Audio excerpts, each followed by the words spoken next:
بالله من الشيطان الرجيم. بسم الله الرحمن الرحيم. الحمد لله رب العالمين، والصلاة والسلام على أشرف الخلائق أجمعين،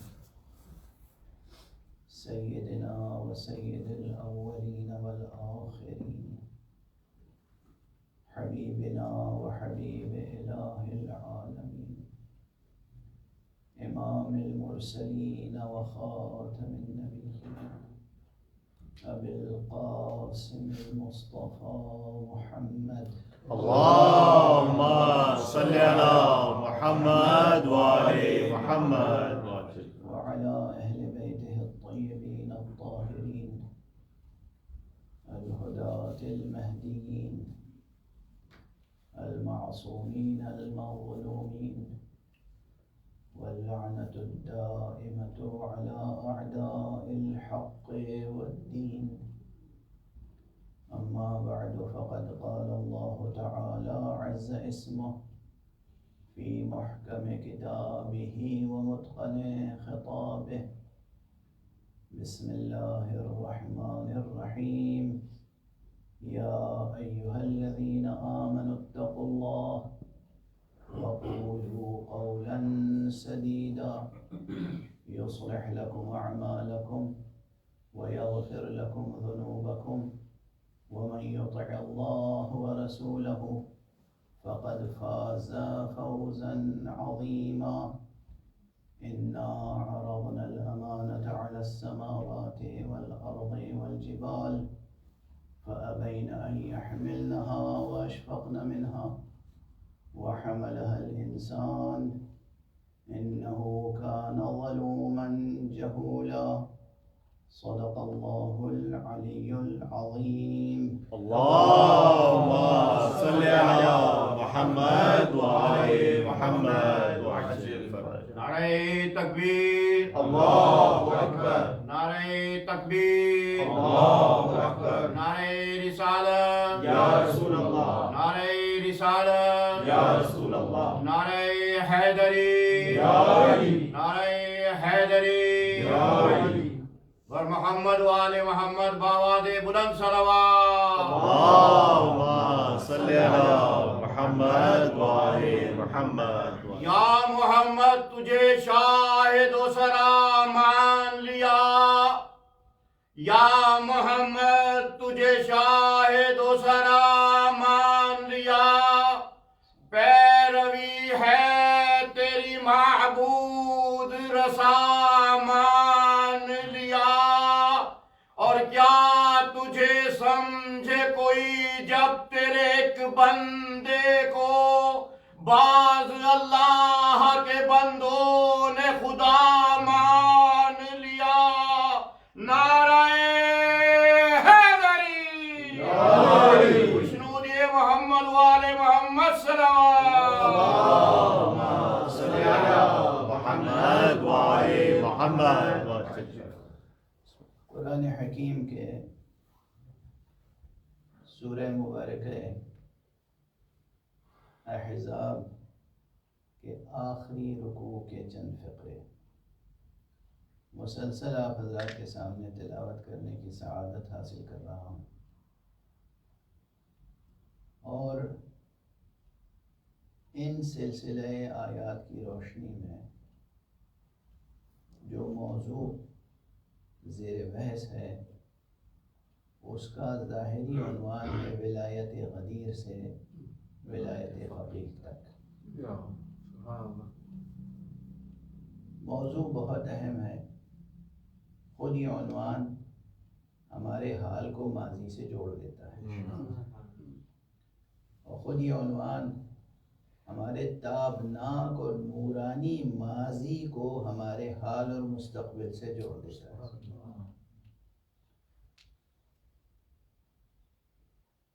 ظاہر ہے کہ آج اس سلسلے گفتگو کی اس عزا خانے میں آخری مجلس ہے، یہ عنوان گفتگو ایسا ہے جو ختم ہونے والا نہیں ہے. یہ موضوع گفتگو ایسا ہے جو ہماری اور آپ کی زندگیوں سے جڑا ہوا ہے. یہ کوئی صرف ایک نظریاتی موضوع نہیں ہے، ایک نظری عنوان نہیں ہے، ایک فکری عنوان نہیں ہے. فکر سے عمل تک اور عمل سے فکر تک. یہ عنوان ہماری زندگیوں کا حصہ ہونا چاہیے. میں نے غالباً پہلی ہی مجلس میں گزارش کرنے کی کوشش کی تھی کہ بہت سے ایسے افراد ہیں جن کے لیے ابھی تک ولایت غدیر روشن نہیں، اور بہت سے ایسے افراد ہیں جن کے لیے ولایت فقیہ روشن نہیں. لیکن پیغمبر اکرم صلی اللہ علیہ وآلہ وسلم اللہم صلی علی محمد وآل محمد کہ تمام ارشادات گرامی اگر سامنے رکھیں، خصوصیت کے ساتھ وہ ارشادات جو متواتر ہیں، جو صحیح السند ہیں، اور متواتر تو فوق صحیح السند ہوتا ہے، اگر ان سب کو سامنے رکھیں تو پھر میری یہ طالب علمانہ گزارش آپ کبھی بھی فراموش نہیں کریں گے کہ پورا قرآن مجید اپنی تعویلی حقیقت کے لحاظ سے ولایت غدیر سے جڑا ہوا ہے. پورا قرآن مجید تعویلی حقیقت کے لحاظ سے. اور اس کے لیے مشہور ترین حوالہ وہی ہے کہ ایک نہیں متعدد مرتبہ پیغمبر اکرم صلی اللہ علیہ وآلہ وسلم نے اللہم صلی علی محمد وآل محمد ارشاد فرمایا ہے متعدد مرتبہ کہ میں تنزیل قرآن پر جنگ کر رہا ہوں، میرا علی تعویل قرآن پر جنگ کر رہا ہوں. یہ غیر معمولی بیان ہے مقام ختم نبوت کا.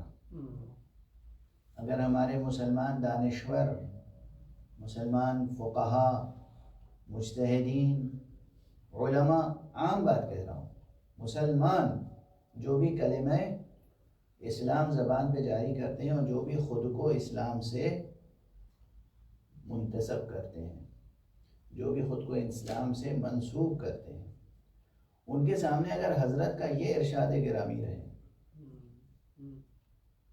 کہ حضرت نے خود فرمایا ہے کہ میں جنگ کر رہا ہوں تنزیل قرآن پر، علی جنگ کریں گے تعویل قرآن پر، کسی بھی روایت میں کسی اور کا نام تو نہیں لیا، سبحان اللہ سبحان اللہ کسی بھی روایت سبحان اللہ، متعدد مقامات پر، لیکن کسی بھی روایت میں کسی اور کا نام نہیں لیا. جب بھی نام لیا تو امیر المومنین علی ابن ابی طالب علیہ السلام. اللہم صلی علی محمد وآل محمد.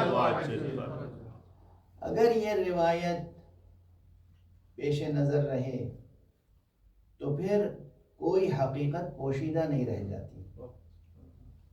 پھر میرا اس طالب علم کا، اس عاجز کا وہ جملہ بھی آپ حضرات کے لیے جو متعدد بار عرض کر چکا ہوں، اس مرتبہ بھی پہلی محرم کو میں نے گزارش کیا تھا، وہ جملہ کہ ماہ مبارک رمضان تنزیل قرآن کا مہینہ ہے اور محرم الحرام تعویل قرآن کا مہینہ ہے. یہ بہت اہم فکری عنوان ہے. اگر یہ باتیں ذہن عالی میں رہیں تو ولایت غدیر روشن سے روشن تر ہوتی جائے گی. اور ان آیات کی وہ تفسیر جو ائمہ اہل بیت علیہم الصلوۃ سے ہم تک پہنچی ہے، پھر وہ ناقابل یقین نہیں محسوس ہوگی بلکہ بدیہی محسوس ہوگی، سامنے کی بات محسوس ہوگی، ضروری محسوس ہوگی. اب میں ذرا سی توجہ آپ کی آیات کے سلسلے کی طرف مبذول کرانے کی کوشش کر رہا ہوں کہ ارشاد الہی کیا ہے؟ یا ایھا الذین آمنوا اتقوا اللہ وَقُولُوا قَوْلًا سَدِيدًا، اے ایمان لانے والو اللہ کا لحاظ کرو اور وہ بات کہو جو سچی اور سیدھی ہے۔ زندگی کے تمام اقوال و افعال پر یہ قول محیط ہے، لیکن انداز گفتگو یہ بتاتا ہے یہ کسی خاص قول کی طرف اشارہ ہے۔ سبحان اللہ، سبحان اللہ۔ جو بات کہنے کی ہے کہو، چھپاؤ نہیں، مقصد یہ ہے۔ خدا کا لحاظ کرو، جو بات کہنے کی ہے، جو مضبوط بات ہے، جو سچی بات ہے، جو سیدھی بات ہے، اسے کہو، چھپاؤ نہیں۔ ائمہ اہل بیت سے مروی روایات کی روشنی میں خود یہ قول سدید سوائے کلمہ ولایت کے اور کوئی قول نہیں ہے۔ سبحان اللہ، سبحان اللہ۔ زندگی کا ہر عمل، ظاہر باتقوا انسان کا ہر عمل صحیح ہونا چاہیے۔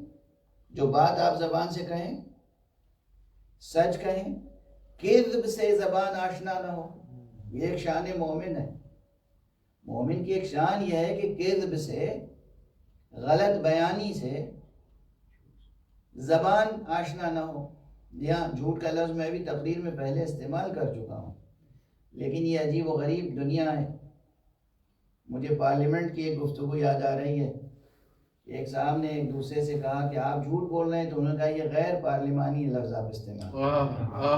کہا جی آپ غلط بیانی کر رہے ہیں، کہا جی ہاں یہ ٹھیک ہے۔ تو بہرحال کچھ الفاظ ایسے ہوتے ہیں، حالانکہ اب تو ممبر پہ میں بہت سے ایسے کلمات استعمال کر چکا ہوں جو میں خود استعمال نہیں کیا کرتا تھا، یا اب بھی میں پسند نہیں کرتا ہوں کہ وہ استعمال ہو، لیکن مجبوراً کبھی کبھی استعمال کرنا پڑتا ہے۔ ایک صلوات پڑھ دیجیے محمد۔ اللہم صلی علی محمد وآل محمد۔ تو قول سدید، سیدھی سچی بات کہو۔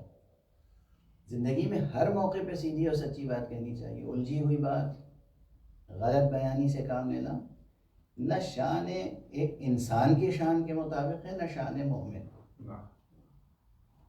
لیکن پھر بھی اس سلسلہ آیات میں یہاں پر ایک خاص آہنگ کے ساتھ کہا جا رہا ہے، یا ایھا الذین آمنوا اتقوا اللہ، اے ایمان لانے والو اللہ کا لحاظ کرو، وقولوا قولا سدیدا، اور وہ بات کہو جو سچی اور سیدھی بات ہے۔ یعنی گویا کہا یہ جا رہا ہے مومنین سے کہ خدا کا خوف کرو، جو اعلان غدیر میں ہوا ہے اسے چھپاؤ نہیں، کہو۔ سبحان اللہ، سبحان اللہ، واہ واہ واہ واہ۔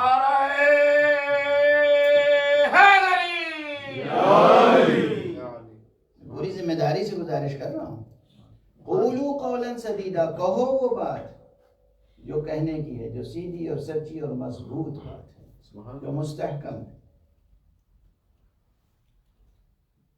ہاں آسانی سے یہ ترجمانی قبول نہیں کریں گے لوگ، مجھے معلوم ہے، اور وہ ذہن جو ایک بن گیا ہے ایک عرصے سے، خود ہمارے یہاں مومنین کے درمیان، مسلمین کے حلقے کا ایک ایسا اثر پڑا ہے مومنین کے درمیان کہ بہت سے حضرات مجھ سے یہ ترجمانی قبول نہیں کریں گے، مجھے اندازہ ہے، لیکن میں پوری ذمہ داری سے گزارش کر رہا ہوں، جس میزان پر چاہے گفتگو کر لیں، سبحان اللہ، واہ واہ واہ۔ کلامی میزان پر، تفسیری میزان پر، حدیثی میزان پر، اصولی اور فقہی میزان پر، سبحان اللہ۔ پوری ذمہ داری سے گزارش کر رہا ہوں، ادعا نہیں کر رہا ہوں، طالب علمانہ درخواست کر رہا ہوں، عاجزی سے گزارش کر رہا ہوں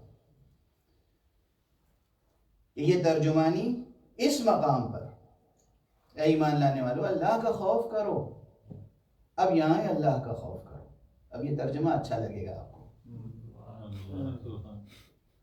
اس کانٹیکسٹ میں یہ ترجمہ اچھا لگے گا، اللہ کا خوف کرو، سبحان اللہ، علی کی ولایت کو چھپاؤ نہیں، ولایت غدیر کا انکار نہ کرو، سبحان اللہ، جو سیدھی اور سچی بات ہے اس کا اعلان کرو۔ اس کا انعام کیا ہوگا؟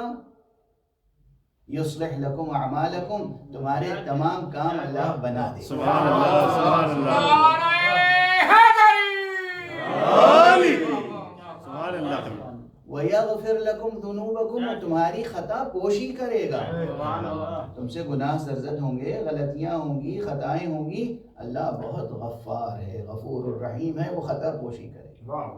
سبحان اللہ. تمہارے کام بنائے گا اور تمہارے بگاڑے ہوئے کام سدھارے گا اور معاف فرمائے گا.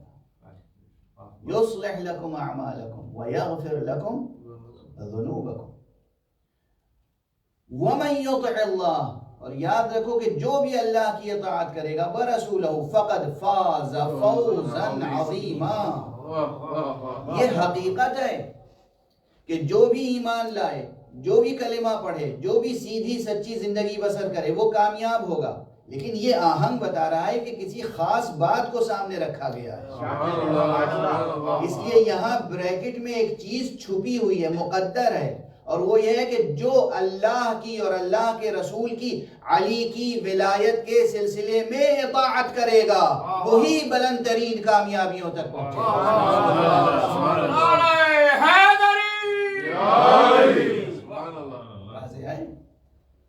یہاں یہ چیز پوشیدہ ہے. اب یہ جو چیز پوشیدہ ہے اسی کی طرف الف و لام امانت کا اشارہ ہے کہ اِنَّا عَرَضْنَا الْأَمَانَةَ، ہم نے یہ امانت پیش کی آسمانوں کے سامنے، زمین کے سامنے، پہاڑوں کے سامنے، سب نے یہ امانت لینے سے گریز کیا، لرز گئے،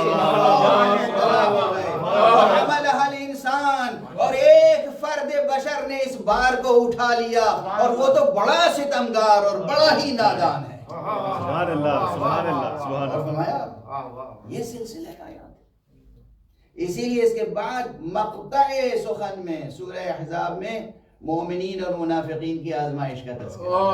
ایک صلوات پڑھ دیجئے محمد.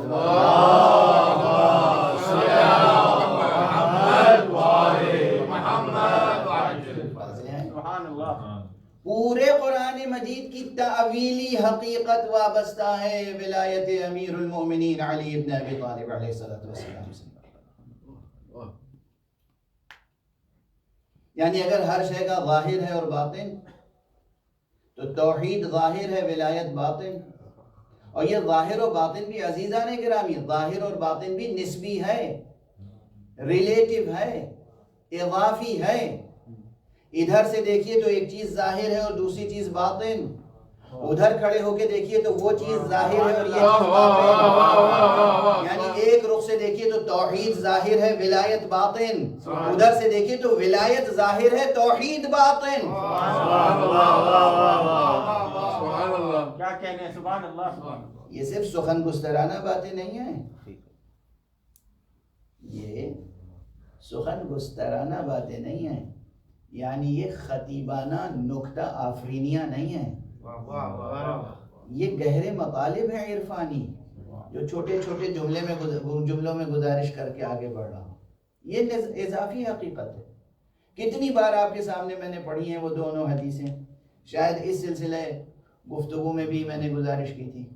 دونوں حدیثیں امام علی ابن موسیٰ الرضا علیہ السلام سے وارد ہوئی ہیں. اللہم صلی علی محمد و آل محمد.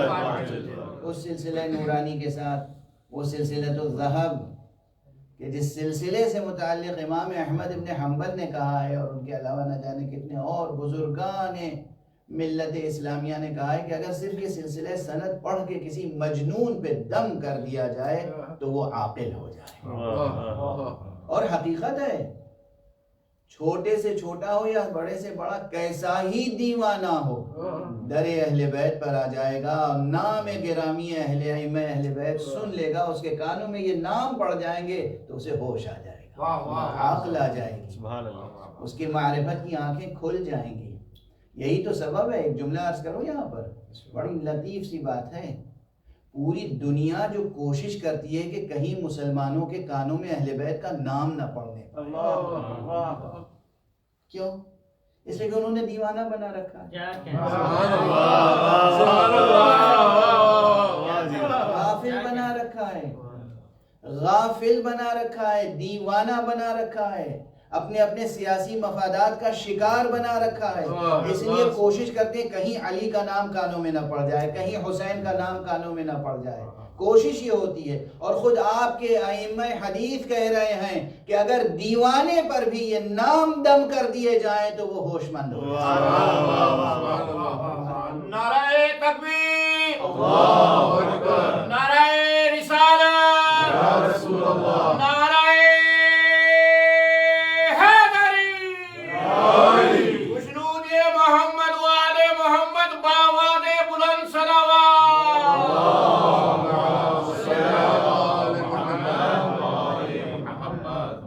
جزاکم اللہ، اللہ آپ کو جزائے خیر دے۔ آپ میری اس کمزور صحت میں مجھے بڑی مدد کر رہے ہیں، ماشاءاللہ سہارا دے رہے ہیں۔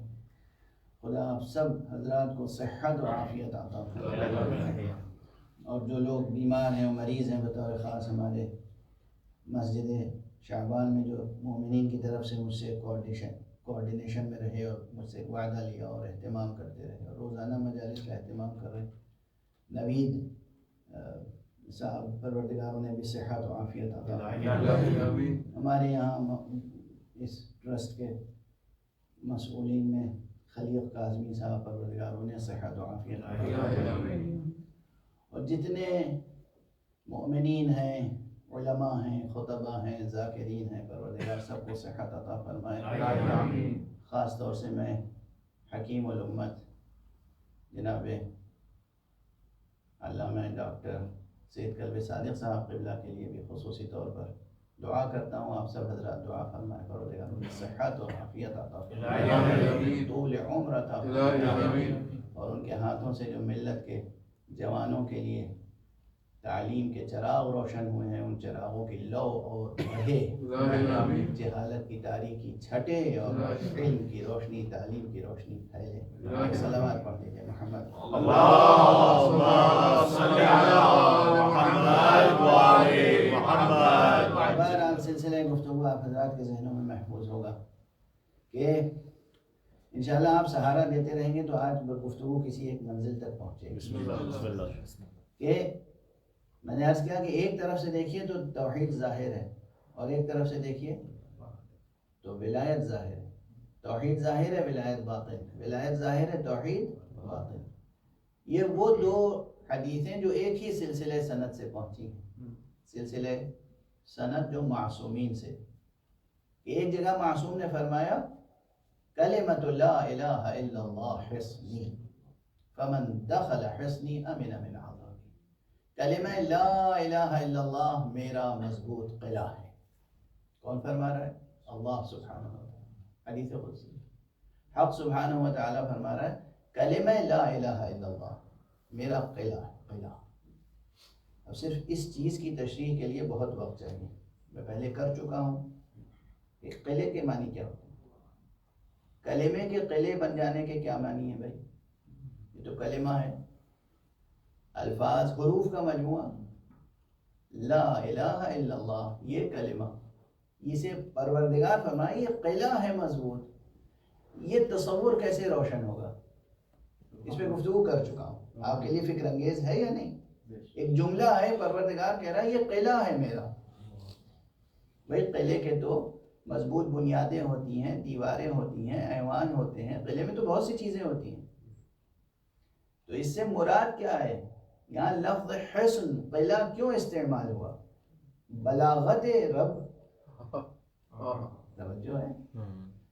بہرحال اب یہ صرف ایک اشارہ ہے کہ آپ حضرات سوچتے رہیں۔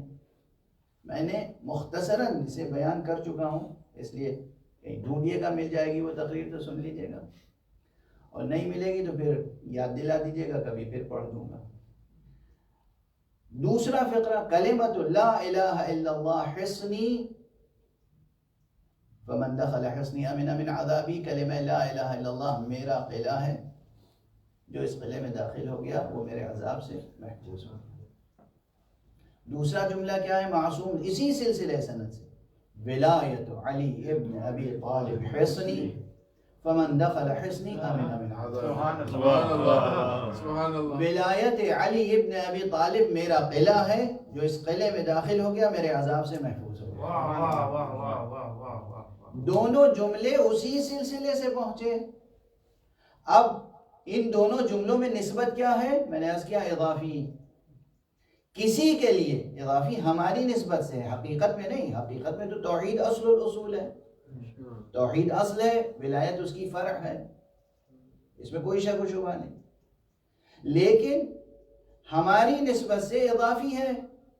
کسی کے لیے توحید ظاہر ہے اور اس کے لیے ولایت باطن، اور کسی کے لیے ولایت ظاہر ہے اور توحید باطن. اور یہ علمی مراتب میں بھی آتا ہے، کہیں کوئی چیز ظاہر ہوتی ہے اور کہیں کوئی چیز باطن ہوتی ہے.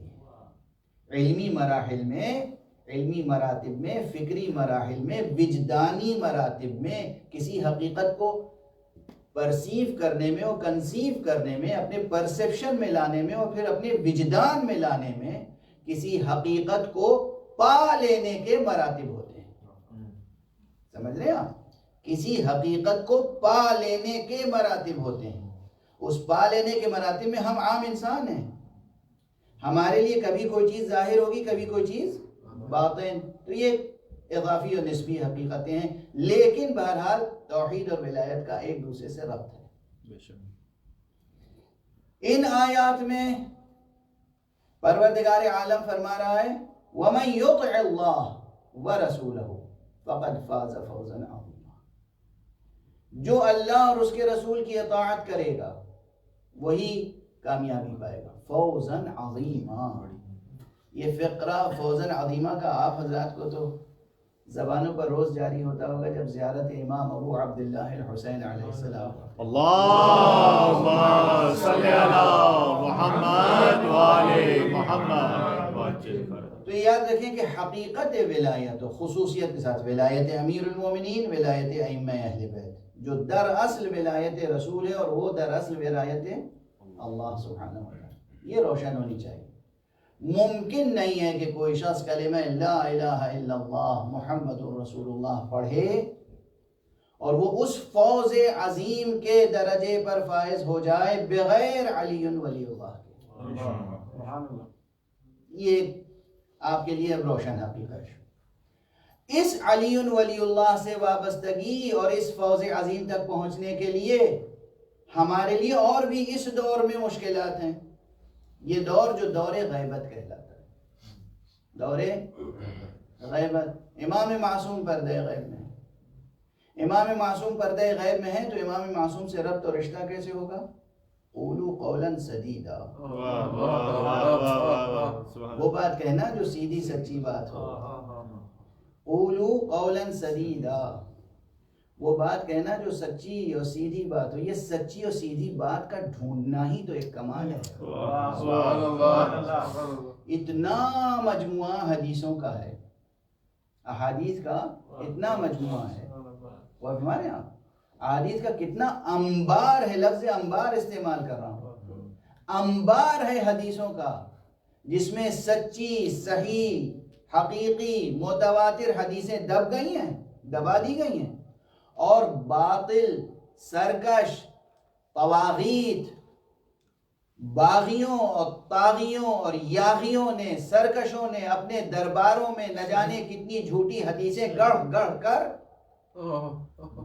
پیسے دے دے کر حدیثیں گڑھوا کے ایک انبار حدیثوں کا ہے.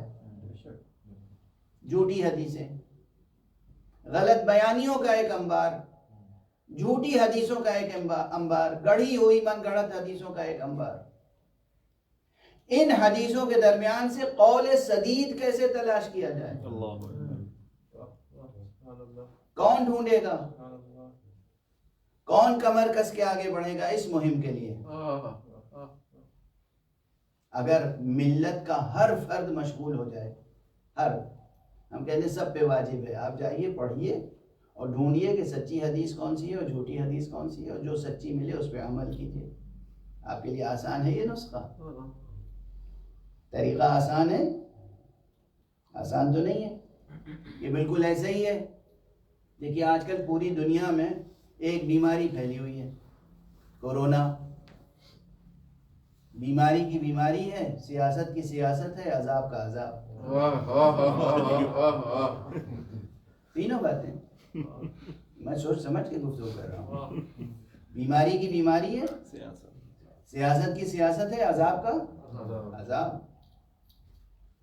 اب اگر یہ کہہ دیا جائے ساری حکومتیں یہ اعلان کر دیں اور سب لوگ یہ اعلان کر دیں کہ بھئی آپ میں سے ہر شخص جائے اور علاج ڈھونڈے، ویکسین تلاش بنائے، گھر گھر اب معلوم ہے ہر آدمی سب کام چھوڑ کے کورونا کی دوا بن رہی، ممکن ہے؟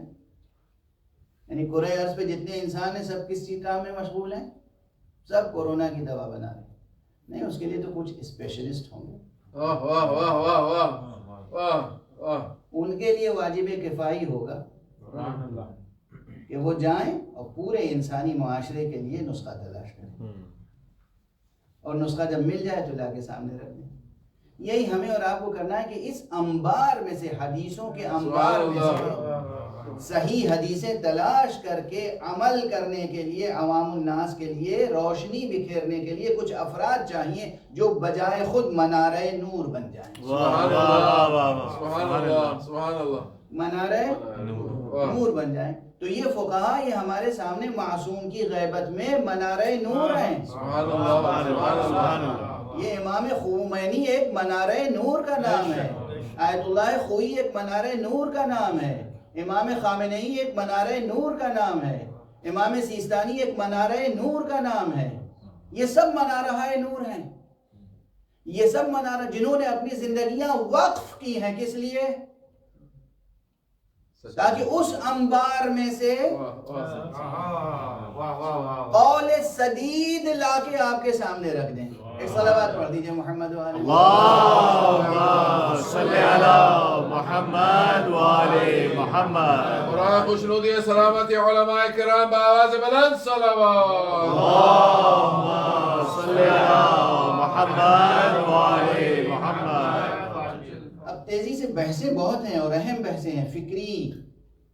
دیکھیے آج برداشت کرتے رہیے، آج اس گفتگو کو تھوڑی دیر برداشت کیجیے میرے ساتھ، اور ہر چند کے ہمارے یہاں اس امام بارگاہ میں ہمارے خوجہ مومنین والا نظام نہیں ہے، یعنی یہاں کوئی مکھی کھڑی نہیں دکھاتا، مگر بہرحال مجھے خود وقت کا خیال رہتا ہے، مگر آج اگر کسی کے ذہن میں آئے گھڑی دکھانے کا خیال تو وہ اپنی جگہ خاموش بیٹھا رہے، ورنہ کتاب کا شکار ہو جائے گا۔ صلوات پر محمد و آل محمد۔ اللہم صلی علی محمد و آل محمد۔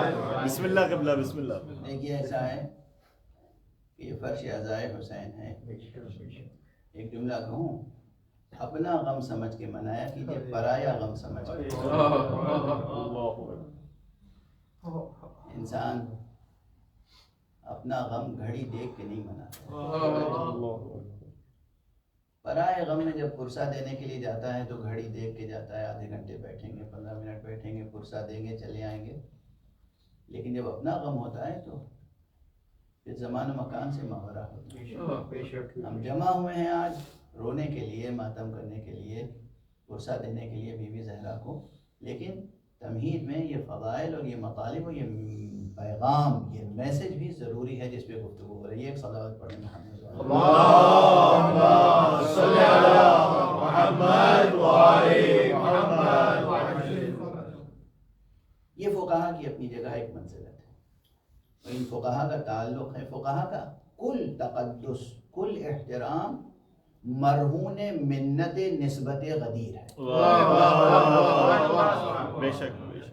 قابل تو بہت سے ہیں زمانے میں دنیا میں، عربی داں بہت ہیں، اصولی بہت ہیں، فقیہ بہت ہیں، مجتہد بہت ہیں مختلف علوم و فنون میں، مگر کیا ہم سب کے لیے آنکھیں بچھاتے ہیں؟ کیا ہم ہر ایک کے آگے اپنا دید و دل فرش راہ کرتے ہیں؟ نہیں۔ کس کے لیے کرتے ہیں؟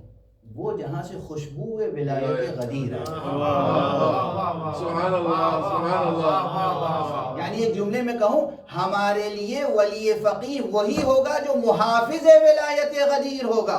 سبحان اللہ سبحان اللہ۔ جو محافظ ولایت غدیر نہیں ہے وہ ہمارے لیے اصلا نہ فقیہ ہے نہ ولی فقیہ ہے۔ جو محافظ ہے، جس کے ہاتھ میں پرچم ولایت غدیر ہے، وہ ہے ولی فقیہ۔ اب اس کے بعد جو جزئی بحثیں ہیں نا، میرے پیش نظر ہے کہ کہاں الجھ جاتے ہیں آپ یا الجھائے جاتے ہیں، اس کے لیے پھر کبھی اور انشاءاللہ کلی بات، فاؤنڈیشنز روشن ہو جائیں، بنیادیں روشن ہو جائیں کم سے کم اس گفتگو میں. ایک چیز اور عرض کروں، ایک بہت پرانی بحث ہے کہ اسلام میں جمہوریت ہے یا نہیں. اسلام کا نظام حکومت کیا ہے اصلا؟ اور آج کل پوری دنیا میں ہر شخص کو سب سے محبوب نظریہ کون سا ہے؟ جمہوریت. جمہوریت میں خاص طور پر جسے کہتے ہیں نچوڑ کے خلاصہ بتائیے کہ جمہوریت میں وہ کون سی بات ہے جو ہر شخص کے لیے دل آویز ہے. ہر شخص کیوں داد دیتا ہے جمہوریت جمہوریت جمہوریت جمہوریت؟ کیوں؟ وجہ کیا ہے؟ کون سی دلچسپ بات ہے اس میں؟ ہر شخص کے لیے، چھوٹا بڑا، مرد عورت، سب کے لیے جمہوریت سب سے اہم بات ہے. ایک مغالطہ یہ ہے کہ ہر فرد اپنا حصہ اقتدار میں چاہتا ہے. ہر فرد اپنا حصہ چاہتا ہے کہ اقتدار میں رہے. میری حکومت ہے، عوام کہیں کہ ہماری حکومت ہے. کسی ایک شخص کی حکومت نہیں ہے، کسی ایک فرد کی حکومت نہیں ہے. بادشاہت نہیں، نفرت ہے. کیوں؟ وہ ایک بادشاہ ہے، وہ بیٹھا ہوا ہے، وہ ہم سب پہ حکومت کر رہا ہے، ہمیں غلام بنا لیا ہے. ہر ملک پر اسی کا قبضہ ہے، وہ مالک ہیں، ہم تو کچھ ہے ہی نہیں، اس لیے نفرت ہے بادشاہت سے. اور اس قبیل کے جتنے نظریات ہیں، جہاں ایک فرد کے ہاتھ میں اقتدار آیا وہاں پر عوام بے بس ہو جاتے ہیں، ہے نا. یہی ایک دلاویز خواب دکھایا گیا کہ دیکھو جمہوریت وہ نظام ہے جس میں تم سب کی شمولیت ہے. سچ بتائیے گا، دل کی قسم کھا کے، اپنے اپنے دل اور ضمیر کی قسم کھا کے بتائیے گا، دنیا میں جہاں جہاں جمہوریتیں ہیں کیا واقعاً عوام اقتدار میں ہیں؟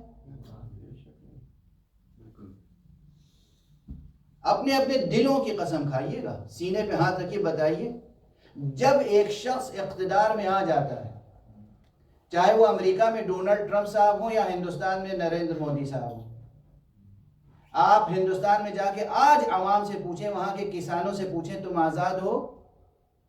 تم حکمراں ہو؟ تم حکومت کر رہے ہو؟ یہ حکومت تمہاری ہے؟ امریکہ میں پوچھیں عوام سے، تمہاری حکومت ہے؟ اور ہمارے یہاں جب ایک شخص آپ ہی چن کے منتخب کر کے اسے اس کرسی اقتدار پہ بٹھا دیتے ہیں تو اس سے بڑا کوئی فرعون نہیں ہوتا.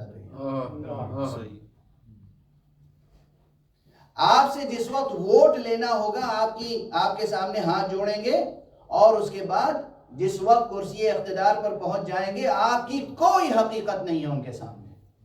نہ آپ سے ملاقات کا وقت ہے، نہ آپ کی بات سننے کا وقت ہے. جو قانون چاہا بنا دیا، آپ تسلیم کریں تو بہت اچھا، تسلیم نہ کریں تو روند دیں گے، گولیاں چلائیں گے، جیل میں بھر دیں گے، کچھ کریں گے، آپ کی نہیں مانیں گے. جس وقت ووٹ لینا تھا تو آپ کے سامنے آئے، جس وقت ووٹ مل گیا تو اب اس کے بعد کیا یہ جمہوری حکومت ہے؟ اگر طاغوت نہیں ہے تو پھر کیا ہے؟ یہ طاغوت نہیں ہے تو کیا ہے؟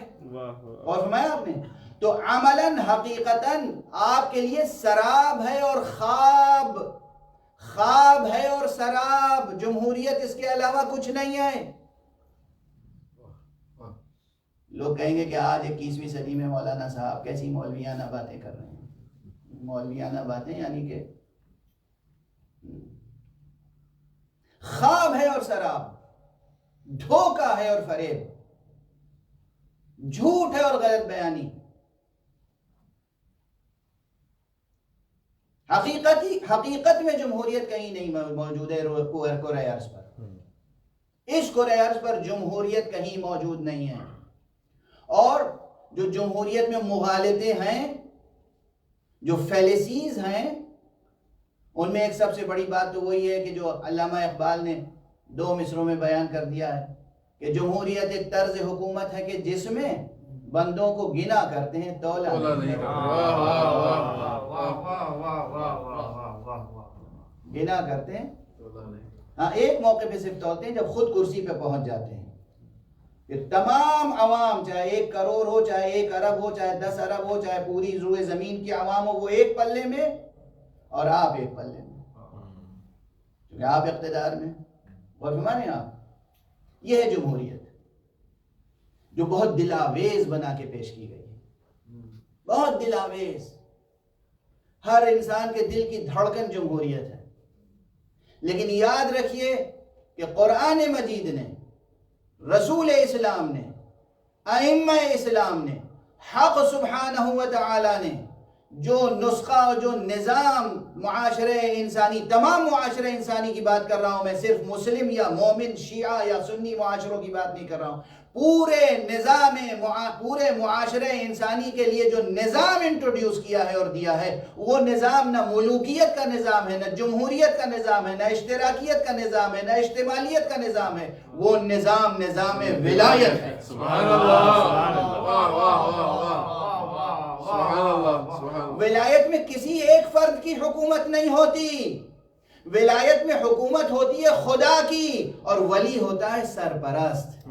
حاکم اور سرپرست کے تصور میں بہت فرق ہے، سبحان اللہ، حاکم اور سرپرست کے تصور میں زمین تا آسمان فرق ہے، اور اس ولایت کے نظریے کو تمام افراد بشر تک پہنچانا ہماری اور آپ کی ذمہ داری ہے۔ ایک صلوات پڑھیے محمد والے اللہم صلی علی محمد وآل محمد۔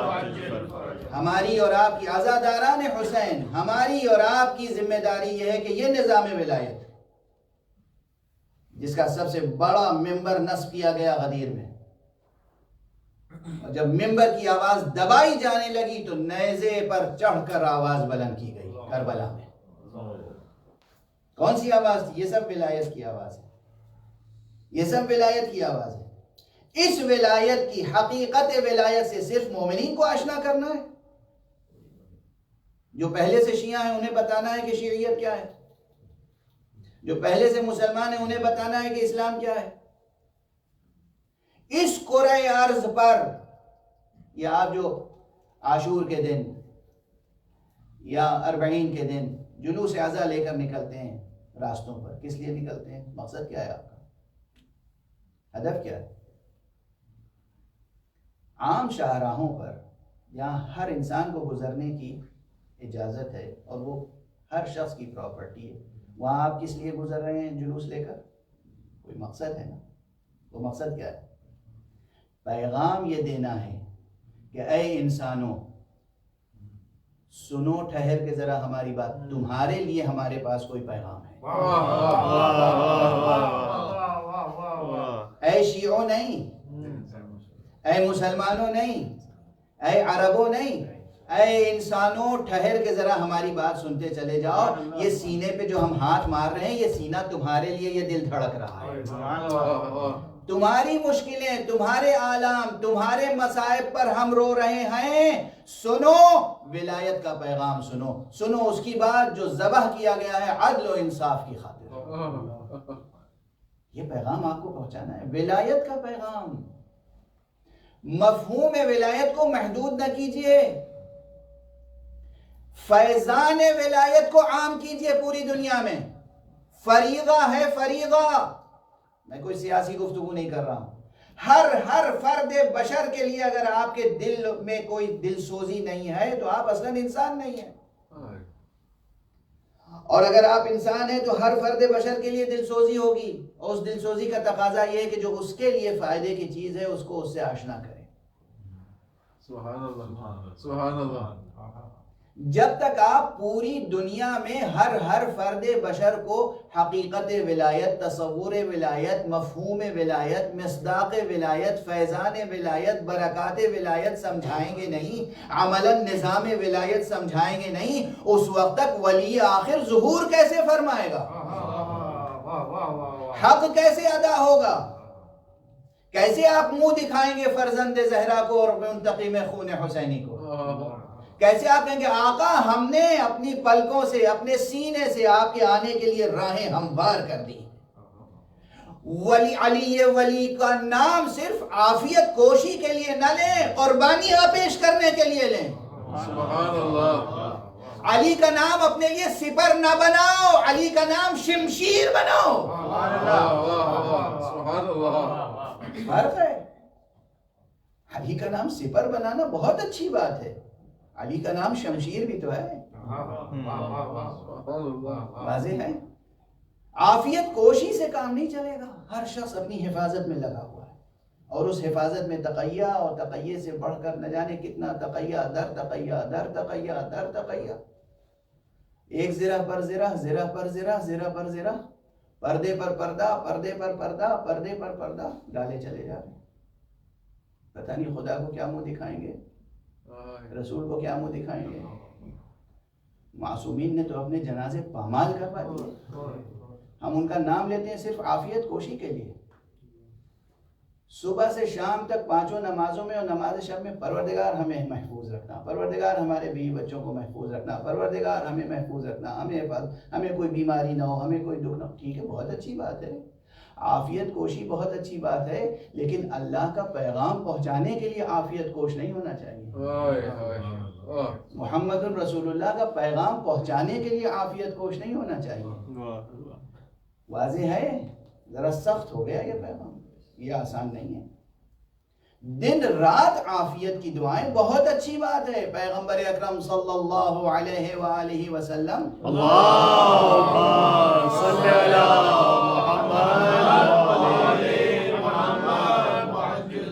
سے امیر المومنین علی ابن ابی طالب علیہ السلام نے پوچھا تھا خلوت میں، تنہائی میں، یا رسول اللہ خدا سے مانگیں تو کیا مانگیں؟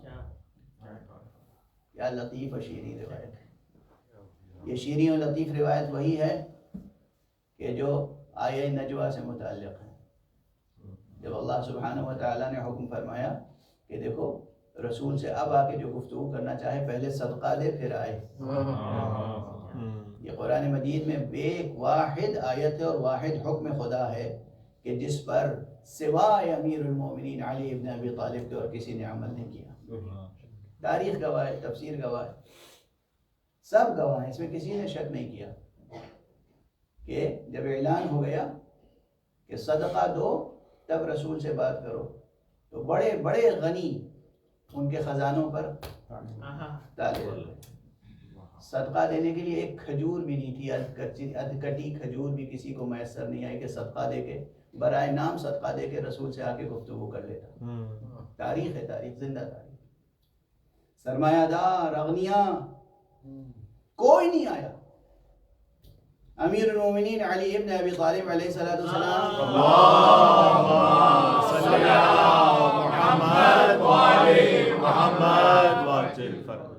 جو کبھی بچا کے کچھ رکھتے ہی نہیں، جتنے لوگ مہر بند کر کے خزانے رکھتے جاتے تھے، علی تقریباً اسے کماتے تھے اور لٹا دیتے تھے، کماتے تھے اور لٹا دیتے تھے، کماتے تھے اور لٹا دیتے تھے۔ تو ایک دینار تھا اس وقت حضرت کے پاس، ایک دینار کو جا کے پہلے بازار میں خرد کرایا، جسے آپ کہتے ہیں بنایا، چینج لیا اس کو، تو 10 درہم ملے۔ علی نعوذ باللہ بخیل نہیں تھے، نعوذ باللہ کہہ رہا ہوں، 1000 بار نعوذ باللہ، لیکن اس ایک دینار کو پہلے جا کے 10 درہم میں بدلا۔ یہ سب حجت تمام کرنا ہے، ایک نہیں، 2 نہیں، 3 نہیں، 10 حجتیں تمام کروں گا۔ اور اس کے بعد 1 درہم جا کے صدقہ دیا اور حضور کے پاس گئے، پھر آئے، پھر دوسرا درہم صدقہ دیا، پھر حضور کے پاس گئے، پھر آئے، پھر تیسرا درہم صدقہ دیا، پھر حضور کے پاس گئے۔ 10 درہم 10 بار صدقہ دے کر حضور کے پاس تشریف لائے، سبحان اللہ، اور ابھی تک کوئی دوسرا درمیان میں نہیں آیا۔ اور فرمایا آپ نے، تو یہ بہت، یہ اس پر تو پورا خود اس پر پورا عشرہ پڑھا جا سکتا ہے، لیکن میں نے حوالہ دیا کہ اسی سلسلہ گفتگو میں اب کوئی نہیں، یہاں پر حضور ہیں اور امیر المومنین۔ مگر امیر المومنین علیہ السلام نے ایک بار پوچھا، یا رسول اللہ اللہ سے مانگے تو کیا مانگے؟ جو لوگ علی اللہ کہتے ہیں سنیں غور سے، رسول سے علی پوچھیں اللہ سے مانگے تو کیا مانگے؟ یہ بھی اللہ سے مانگتے ہیں، یہ عبد ہیں، یہ عبد ہیں، اللہ نے ولایت کبریٰ انہیں عطا کی ہے، لیکن یہ ان کی شان بندگی ہے کہ اس سے مانگتے ہیں، اور اسی لیے انہیں ملی ہے کہ یہ سچے دل سے اسی سے مانگتے ہیں، انہیں ولایت ملی اسی لیے۔ انہیں ولایت ملی اسی لیے. تو کہا یا رسول اللہ کیا مانگے اللہ سے؟ تو رسول اللہ صلی اللہ علیہ وسلم نے بس ایک فقرہ فرمایا، عافیت. یہ بھی پیغام ذہن میں رہے.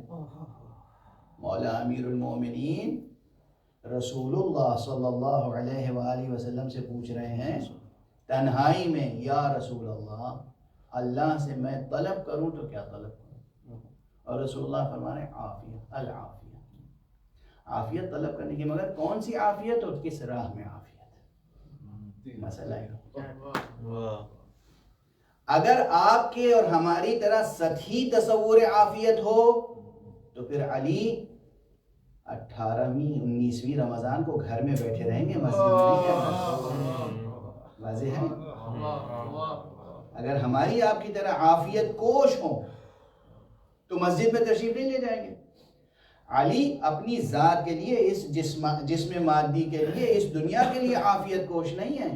اپنی دنیا اور دنیاوی زندگی کو بچانے کے لیے عافیت کوش نہیں ہے. حقیقت توحید، عقبہ، آخرت، وہ ہمیں سکھایا ہے کہ اس کو بچانے کے لیے عافیت کوشی چاہیے.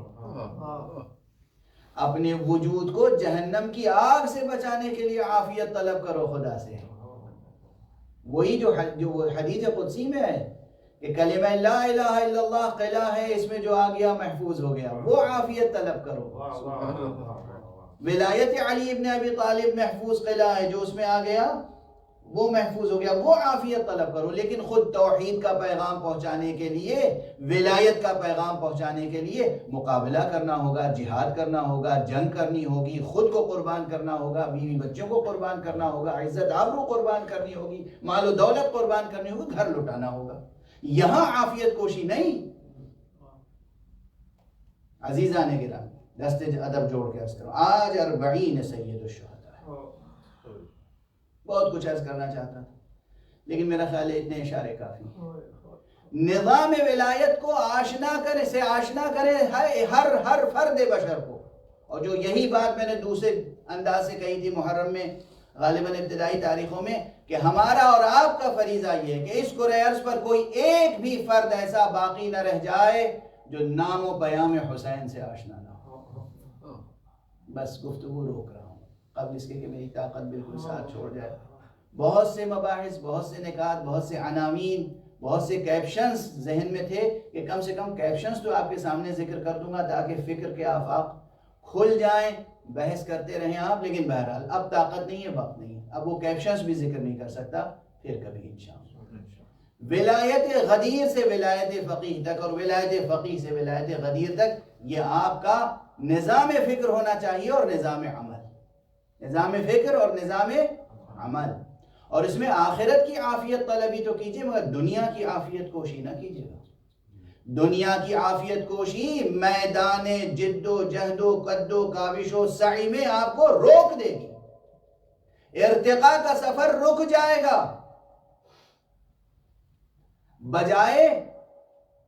بجائے عروج و ارتقاء کے زوال اور تنزل شروع ہو جائے گا، جس میں مبتلا ہے پوری امت. پوری امت مبتلا ہے زوال اور تنزل میں.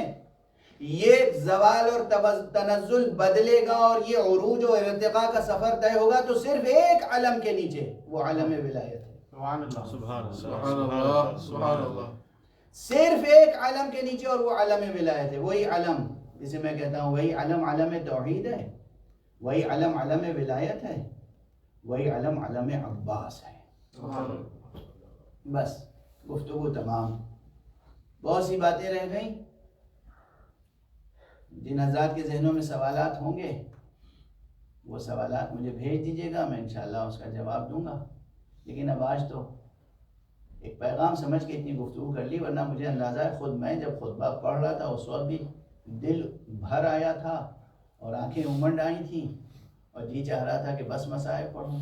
اور آپ سب بھی آج منتظر ہیں مصائب سننے کے، اس لیے کہ روز 40 ہے.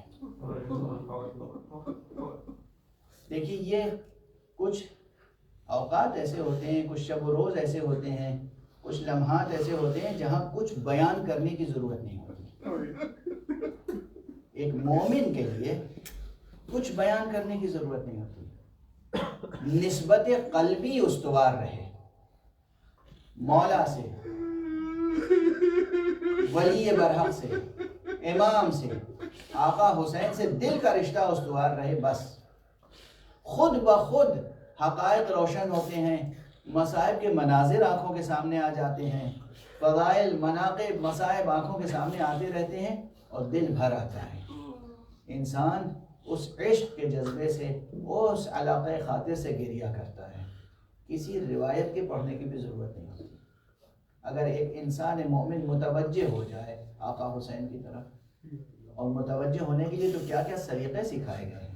عرض کروں، اس وقت پورے عرض پر ایک وبا پھیلی ہوئی ہے، اس وقت جتنے لوگ جانا چاہتے تھے زیارت آقا کے لیے نہیں جا پائے، مجھے معلوم ہے، تڑپ رہے ہیں، ان میں سے خود ایک میں ہوں۔ یہ دل میں تھی بات کہ کاش حالات بہتر ہوں تو ہم کربلا پہنچ کر کہیں السلام علیکہ یا ابا، السلام علیکہ یا ابن رسول اللہ، السلام علیکہ یا وارث علم النبیین۔ لیکن نہیں جا سکے، یہ بلا، یہ وبا، یہ عالمی سیاست، یہ بیمار سیاست اور یہ کورونا کی وبا۔ پروردگار بحق ذکر امام اس وبا سے اس کرۂ ارض کو پاک کرے، آپ سب کو توفیق عطا فرمائے۔ لیکن یاد رکھیے، ہمارے معصومین نے ہمیں سلیقے سکھائے ہیں، طریقے سکھائے ہیں، ہر حال میں آپ حسین کو یاد رکھ سکتے ہیں۔ فرمایا اگر تم نہیں جا سکتے، دنیا کے کسی بھی حصے میں ہو، دنیا کے کسی بھی حصے میں ہو، غسل زیارت کرو، امام کی زیارت کی نیت سے ارادہ کرو، غسل کرو، اور گھر سے نکل کے زیر آسمان کھڑے ہو جاؤ، قبلے کے رخ توجہ کر کے، قبلے رخ کھڑے ہو جاؤ، قبلے کی طرف توجہ کر کے، اور ایک مرتبہ داہنی طرف آسمان کو دیکھو، ایک مرتبہ بائیں طرف آسمان کو دیکھو، اور اس کے بعد آسمان کی طرف سر اٹھا کر السلام علیکہ یا ابا عبداللہ۔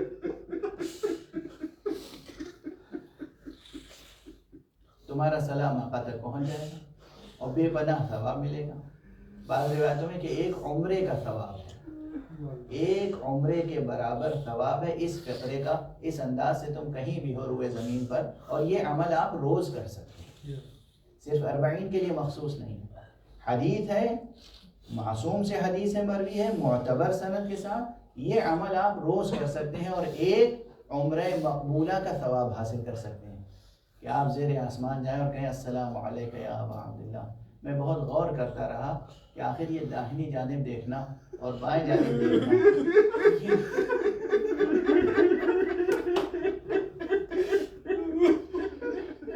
یہ ادب کیوں سکھایا گیا؟ یہ ایک مشابہت ہے، ایک کیفیت ہے کہ جس وقت امام حسین رخصت ہو رہے تھے، مرتبہ دائنی طرف دیکھا، بائیں طرف دیکھا، کوئی نظر نہیں آیا جو حسین کو اس وقت گھوڑے پہ سوار کر۔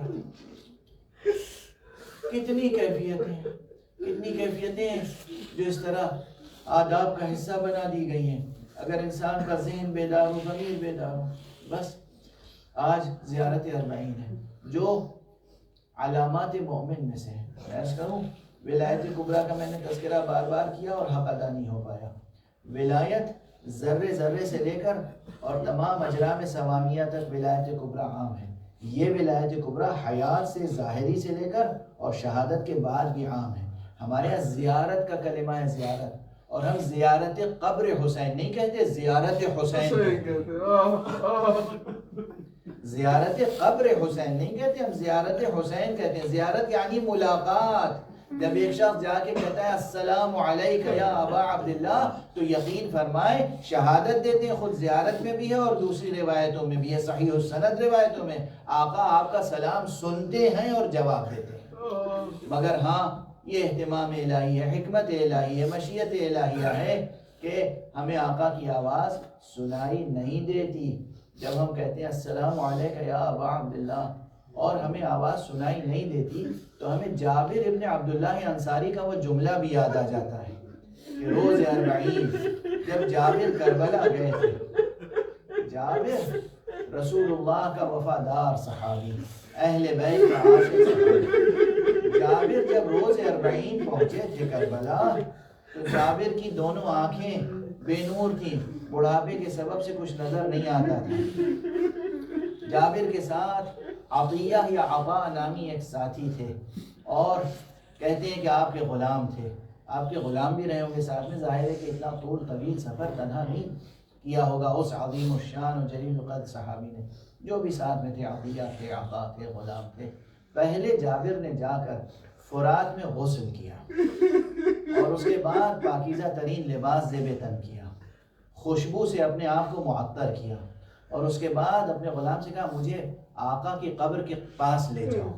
جب امام حسین کی قبر کے قریب پہنچے، کہا السلام علیک یا ابا عبداللہ، السلام علیک یا ابا عبداللہ، السلام علیک یا ابا عبداللہ، بے تابانہ 3 مرتبہ کہا، اور اس کے بعد خود کو قبر پہ یہ کہتے ہوئے گرا دیا، کیا بات ہے کہ میں پکار رہا ہوں تو مجھے جواب نہیں ہے۔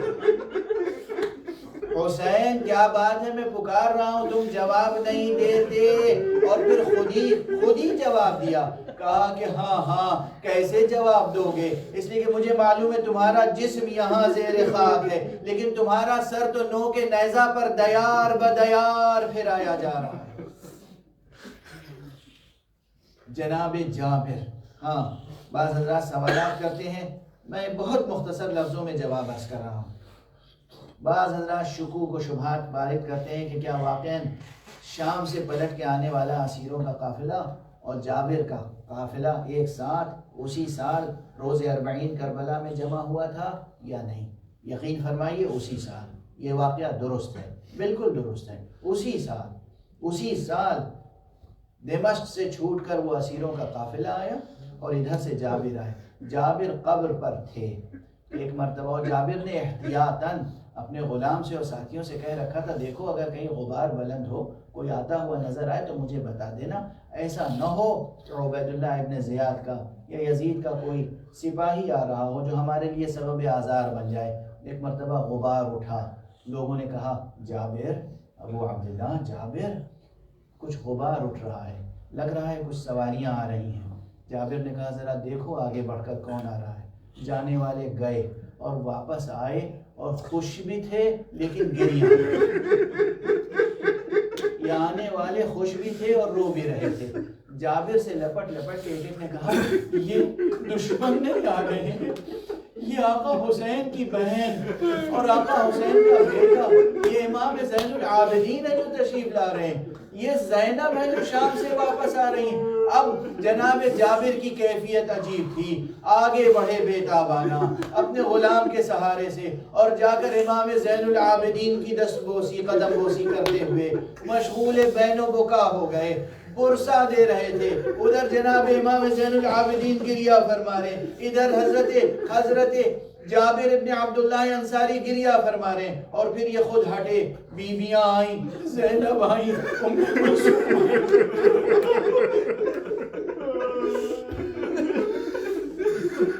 ایک روایت جو میں بہت کم پڑھتا ہوں اور عموماً ممبروں سے نہیں پڑھی جاتی، روز 40 کی خاص ایک خصوصیت جو عموماً نہیں پڑھی جاتی، میں نہیں سمجھتا کس طرح سے وہ منظر پیش کروں۔ روایات اہل بیت، صحیح السند روایات اہل بیت سے یہ ثابت ہوتا ہے کہ زینب تنہا نہیں آئی تھی، شام سے کربلا تک ایک گٹھری سی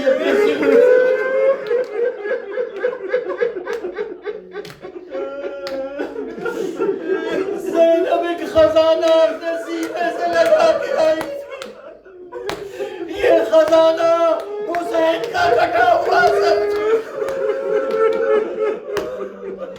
امام زین العابدین آئے، پھر قبر مطہر کے سرانے سے کھولنا شروع کیا، قبر کو کھولا، اور اس کے بعد وہ سر مبارک جسم مبارک سے جوڑ کر رکھا۔ میں کیسے وہ منظر بیان کروں، کیسے زینب نے آخری بار بھائی کے پیشانی کو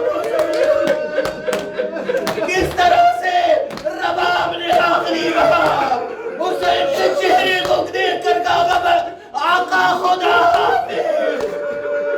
ارے کس طریقے سے جناب امام زین العابدین نے بابا کے لب و رخسار کو، بابا کی پیشانی کو چوم کے کہا ہوگا بابا خدا حافظ، حسین کا سر مطہر دفن کیا گیا، حسین کا سر مطہر دفن کیا گیا، اور مسلسل آہو بکا مجلس و ماتم کا سلسلہ رہا، چند روز قیام رہا، بس آخری فقرے عرض کر رہا ہوں، چند روز قیام رہا۔ اس کے بعد عزیزان گرامی بس ایک بات عرض کرنا چاہتا ہوں، آل محمد کا گھرانہ تھا، امام سے لے کر ماموم تک، اس گھرانے میں مرد سے لے کر عورتوں تک، خواتین تک، مخدرات عصمت و طہارت تک، بلکہ بچوں تک، ہر شخص، ہر فرد اپنے اپنے فریضے سے بھی آگاہ تھا، معلوم تھا ہمیں کیا کیا فرائض انجام دینے ہیں، معلوم ہے کہاں کہاں پیغام الہی، پیغام توحید، پیغام ولایت پہنچانا ہے، معلوم تھا۔ اس لیے آہو بکا مجلس و ماتم کا سلسلہ رہا، لیکن بالآخر امام علیہ السلام نے اعلان کیا اب ہمیں مدینے جانا ہے، اور سب تیار ہو گئے، زینب بھی تیار ہو گئی۔ جو روایت معتبر ترین کتابوں میں نے خود پڑھی ہے، اس روایت کی ترجمانی کرنا چاہ رہا ہوں کہ آقا تیار ہوئے، زینب تیار ہو گئی، ام کلثوم تیار ہو گئی، تمام بیویاں تیار ہو گئی، بس ایک بیوی تھی جس نے کہا مجھے مدینے نہ لے جاؤ، مجھے یہی کربلا میں چھوڑ دو۔ یہ بیوی کوئی اور نہیں، یہ بیوی رباب تھی، سکینہ کی ماں رباب اور اصغر کی ماں رباب، امام حسین کی بہت چہیتی بی بی رباب۔ رباب نے کہا مجھے مدینے نہ لے جاؤ، میں مدینے جانے کے لیے تیار نہیں ہوں۔ عزیزان گرامی، یہاں سوال پیدا ہوتا ہے، بس آخری فقرہ خود ہی عرض کر رہا ہوں، آخری فقرہ روایت کی ترجمانی غور کیجئے۔ آخر کسی بی بی نے انکار نہیں کیا، اس بی بی نے کیوں انکار کیا؟ اس بی بی نے کیوں انکار کیا؟ اور اگر انکار ہی کرتا تھا تو شام میں انکار کیوں نہیں کیا؟ شام میں کیوں نہیں انکار کیا؟ ارے ایک بات عرض کروں، خواتین سن رہی ہے بطور خاص، 40 ہے 40، یاد رکھے کسی خاتون کا، کسی بی بی کا، کسی عورت کا زندگی کا ابتدائی حصہ ماں باپ کے سہارے سے بسر ہوتا ہے، اور اس کے بعد جب شادی ہو جاتی ہے، نکاح ہو جاتا ہے، ازدواجی زندگی شروع ہو جاتی ہے تو شوہر کا سہارا ہوتا ہے، اور جب شوہر بھی نہیں رہتا تو اولاد کا سہارا، جب شوہر نہیں رہتا تو اولاد کا سہارا ہوتا ہے۔ کربلا میں اصغر شہید ہو گئے، حسین شہید ہو گئے، کربلا سے شام تک اگر رباب گئی تو سکینہ کی خاطر، مگر جب سکینہ بھی قید خانے شام میں رخصت ہو گئی تو اب رباب کے لیے اختیار تھا، چاہتی تو شام میں رہتی، چاہتی تو کربلا میں رہتی، چاہتی تو مدینے میں جاتی، مگر بی بی نے شاید یہ طے کیا کہ اصغر چھوٹا تھا، سکینہ بڑی تھی، اور پھر کربلا میں اصغر بھی ہے اور آقا حسین بھی ہے، اس لیے بہتر یہ ہے کہ کربلا کو اختیار کرے، نہ شام میں رہیں گے نہ مدینے رہیں گے، بیٹا سجاد مجھے کربلا میں چھوڑ دو، میں کربلا میں رہوں گی۔ یہی فریاد تھی جو روز 40 جناب رباب کی زبان پر بلند، انا للہ و انا الیہ راجعون، رضا بقضائه وتسلیما لامرہ۔ پروردگار ہمیں علوم قرآن اور معارف اہل بیت سے آشنا فرما، پروردگار معبود ہمارے سینوں میں چراغ توحید روشن رہے، ہمارے ہاتھوں میں دامان ختم نبوت رہے، پروردگار معبود ہمارے قدم ہمیشہ صراط مستقیم ولایت پر گامزن رہے، پروردگار میرے معبود ولی آخر کو اس نے ظہور عطا فرما اور ان کے ہاتھوں سے اپنی رحمت و رافت و عدالت کا پرچم لہرا، ماتم حسین یا حسین یا حسین یا حسین۔